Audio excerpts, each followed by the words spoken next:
Shalom Bapak Ibu Saudara Jemaat Raja Wali yang dikasihi Tuhan. Atas nama staf gembala dan pengurus saya menyapa kita sekalian pagi hari ini. Saya percaya semua kita dalam keadaan baik, dalam keadaan perlindungan Tuhan Yesus yang sempurna. Pagi hari ini izinkan saya akan menyampaikan firman Tuhan, dan Bapak Ibu juga dapat mengikutinya di rumah. Biarlah firman Tuhan ini boleh menjadi kekuatan bagi setiap kita sekalian. Saya ajak kita semua boleh tundukkan kepala, kita berdoa bersama-sama. Bapak, dalam nama Tuhan Yesus kami mengucap syukur karena hari ini Engkau masih memberikan kami kesempatan untuk hidup, dan kami ada sebagaimana kami ada.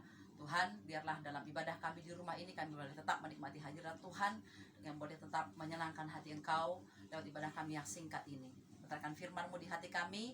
Dalam nama Tuhan Yesus Kristus kami sudah berdoa dan kami sambut firman Tuhan. Haleluya, amin. Bapak Ibu dikasihi Tuhan, kita masih ada dalam tema sepanjang bulan Maret ini, diperbaharui dalam Kristus. Dan pagi hari ini saya mengambil subtema diperbaharui dalam menyikapi situasi. Kita tahu situasi yang melanda hampir seluruh dunia, tak terkecuali kita pun. Di Jakarta hari-hari ini adalah situasi dalam keadaan yang menakutkan. Ketakutan apa yang sedang dihadapi oleh kita sekalian? Ketakutan akan virus corona yang menjadi begitu momok. Ketakutan akan kebutuhan hidup.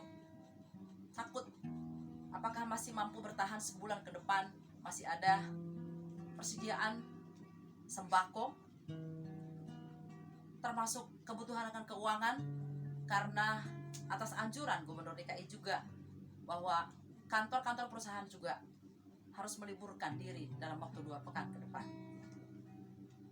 Dan tentu takut akan kematian. Kita melihat sudah lebih dari 20 orang meninggal akibat virus corona yang terjadi di Indonesia. Nah, Bapak Ibu Saudara yang dikasihi Tuhan, bagaimana sikap kita menghadapi situasi ketakutan ini sebagai seorang yang memang sudah diperbaharui dalam Kristus? Ada 3 B yang saya akan sampaikan kepada kita bagaimana kita menyikapi situasi ini. Yang pertama, B yang pertama adalah berdoa. Berdoa. Mazmur 91 ayat 1 sampai 2 berkata, orang yang duduk dalam lindungan yang maha tinggi dan bermalam dalam naungan yang maha kuasa akan berkata kepada Tuhan, tempat perlindunganku dan kubu pertahananku, Allahku yang kupercayai. Dengan berdoa, kita mengakui bahwa hanya Allah tempat perlindungan yang sanggup membentengi kehidupan kita dari semua mara bahaya apapun, termasuk virus corona yang kasat mata ini tapi bisa menyerang setiap orang. Allah yang adalah roh, dalam kuasa darah anak domba Allah, kita mempercayakan hidup kita kepadanya. Ketika firman Tuhan ini berkata, orang yang duduk dalam lindungan yang maha tinggi dan bermalam dalam naungan yang maha kuasa, siapakah mereka? Mereka adalah orang yang mempercayai bahwa hanya Allah yang maha tinggi, di mana mereka kalau duduk diam di hadapannya mereka akan aman. Bahwa hanya Allah yang maha kuasa yang sanggup menaungi mereka yang duduk diam dalam naungannya. Bapak Ibu Saudara yang dikasihi Tuhan, dalam ayat 14 berkata begini, sungguh hatinya melekat kepadaku, maka aku akan meluputkannya, aku akan membentenginya, sebab ia mengenal namaku. Bila ia berseru kepadaku, aku akan menjawab, aku akan menyertai dia dalam kesesakan, aku akan meluputkannya dan memuliakannya. Ini adalah upah, ini adalah berkat bagi orang-orang yang ketika menghadapi situasi yang menakutkan, tapi mereka berdoa sebagai sebuah tindakan iman kepada Tuhan. Mari Bapak Saudara yang dikasihi Tuhan, sementara engkau berada di rumah, tambahkan jam doamu secara pribadi, tambahkan jam doa keluargamu secara berkelompok di rumah.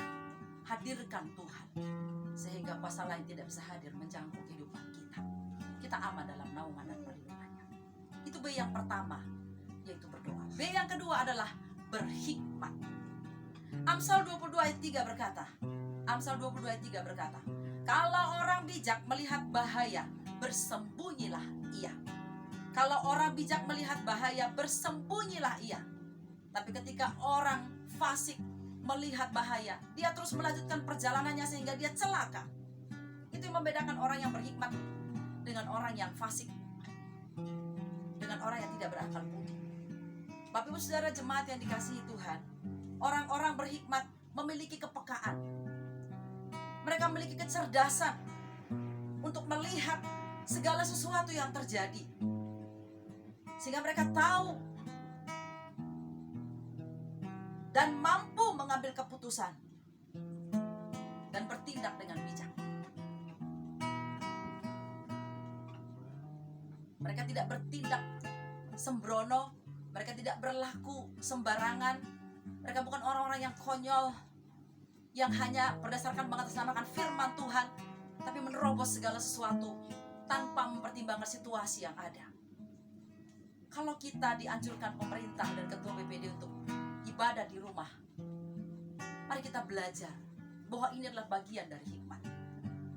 Allah memberikan kepada kita akal budi untuk bisa mempertimbangkan segala sesuatu. Karena itu Bapak Saudara yang dikasihi Tuhan, biarlah menyikapi kondisi yang ada ini, Tuhan semakin tambahkan kepada kita hikmat, supaya kita bisa mengerti.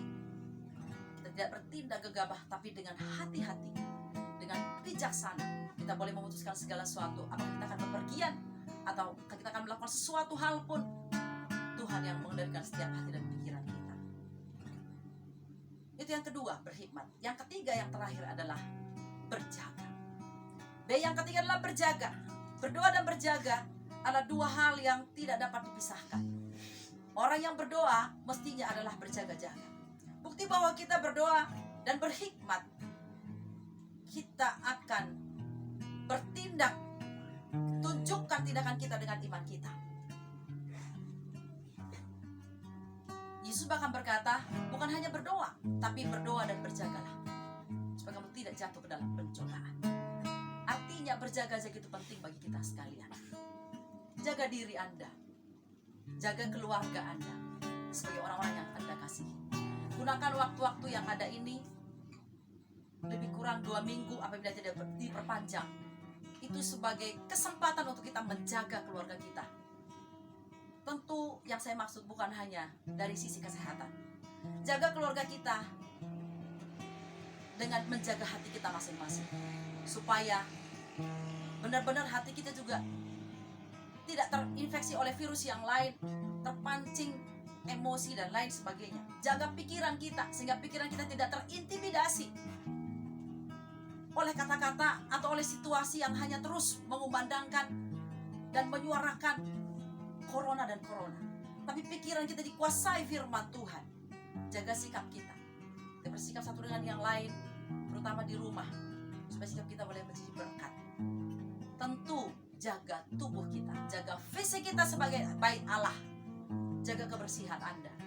Bapak Ibu Saudara yang dikasihi Tuhan, sebagai orang-orang yang diperbaharui dalam Kristus, biarlah kita juga dalam menyikapi segala sesuatu tunjukkan pembaharuan itu dengan cara berdoa, berhikmat, dan berjaga. Kiranya firman Tuhan ini boleh menjadi kekuatan bagi kita sekalian. Tetap semangat, tetap jaga kesehatan. Kristus Tuhan melindungi kita sekalian. Kita naikkan sebuah pujian kepada Tuhan. Immanuel, Immanuel. Bapakku datang dan berserah, ku nyatakan Kau yang berkuasa dalam gelap, Kau setia, Kau cahaya bagiku.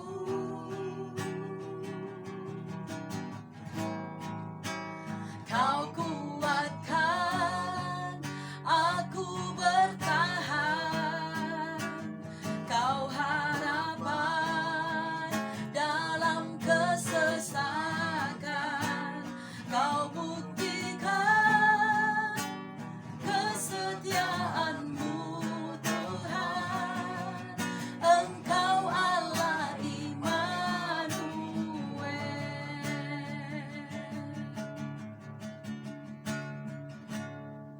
Bapakku